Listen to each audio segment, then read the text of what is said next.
đại bao giờ nè cái này tao chẳng tầm mơ video play như đấy và tao thì complete chui cho like hay subscribe không hay tao cho nên mình video ấy play trên tầm mơ ở cái này bà bóng on map đấy ô mà phần này đã mà đây bây giờ chồng mình bay tu ra vậy let's go to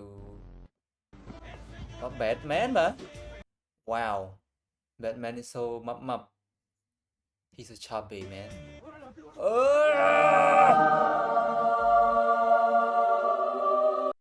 có thể chẳng oh my god wow trời mày bắt đầu tôi bật trâu lên my god bạch quả vào đây và Spider-Man thôi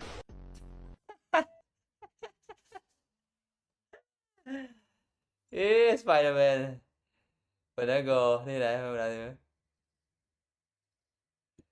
Spider-Man này có rào lắm vậy ôn thế run thế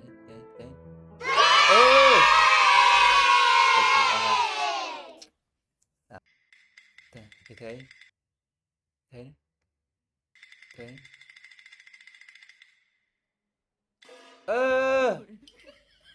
sao một dân chứ ai ha ta ai ghế ba bạc cầm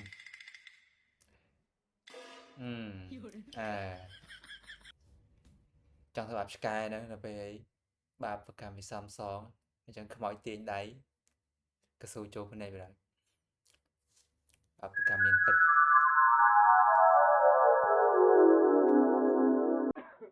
Lights update thế kia bruh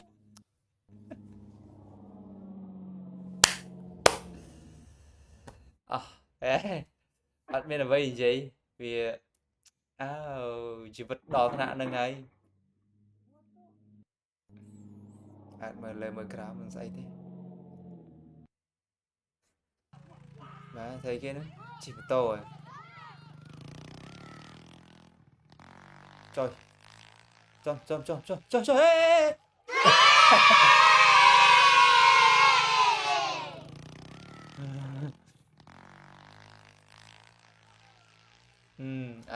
rồi chân salad nhé dark melee rồi salad nhé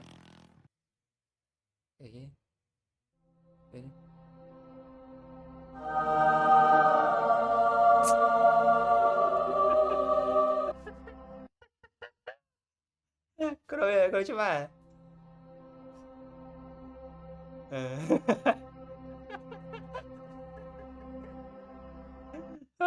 rồi cái ở đây như tam sát đâu ạ trời về cái đánh về luôn ý con pơ đi dập về rồi thế chập đi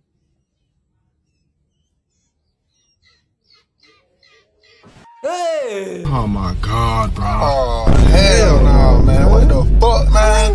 Get your ass on, boy. Và sát ấu tri đã cho này sát ấu tri mày đã Yeah, how'd that feel? Ow! My pinky! What? Ow! Ow! Okay. Bruh. Còn bây đi mình nói thà nhầm xăm si đại bong của bật bao khất trực tiếp mà đừng tao đâu sao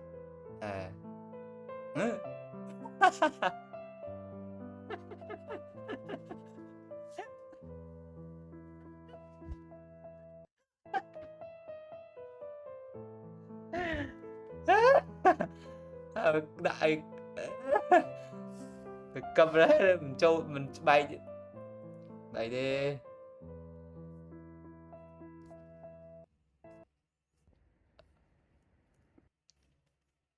và chẳng video cái này mình tập bên đi បើសិនជាអ្នកទាំងអស់គ្នាចូលចិត្តកុំភ្លេចចុច like and subscribe សម្រាប់វីដេអូបន្ថែមទៀតសូមអរគុណច្រើនជម្រាបលា